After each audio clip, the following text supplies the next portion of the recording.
Abalang-abala siya sa pagdodrawing. Gugulatin ko siya.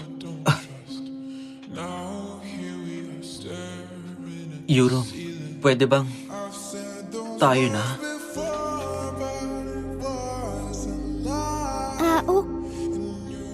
Bakit biglaan? Yuro, ang totoo. Ano? Sigun, ha? Ano? Sorry, pwede bang sa ibang araw na lang? Sige.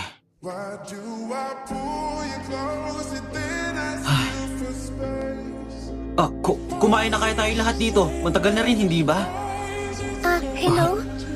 Oo. Papunta na ako dyan. Sige. Kailangan ko nang umalis. Teka, pero kararating ko lang dito. Oo nga, kasi late ka na. Maya na lang.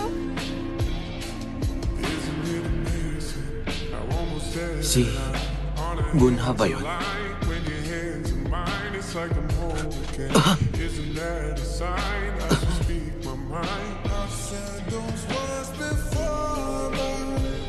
Pero di ako makakonsentrate. Pwede kitang tulungan pagtapos ng klase. Ano kaya siya ni Yuro? Kamakailan lang, palagi niya siyang kasama. Ay, wala lang ba talaga ako sa kanya? Gusto mo ba makipagpares sa akin? Oo naman. Ako lagi ang nasa tabi ni Yuram dati. Pero ngayon si Gunha na ang katabi niya. Uy, tara, partner tayo.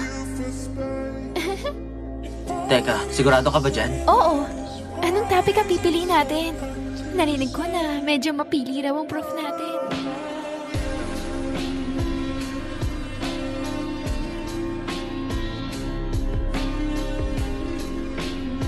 O paano? Kailangan ko nang umalis. Saan ka pupunta?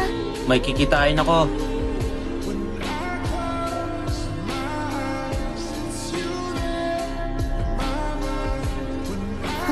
Huh?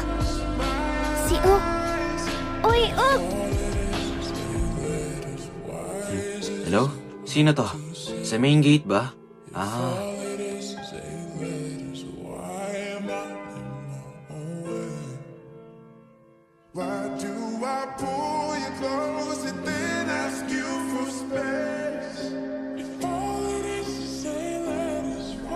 Uk, nabasa mo ba ang text ko sa'yo? Nakahanap ako ng magandang lugar malapit sa main gate. Tara na! Matagal ko nang gustong subukan ng lugar na yon.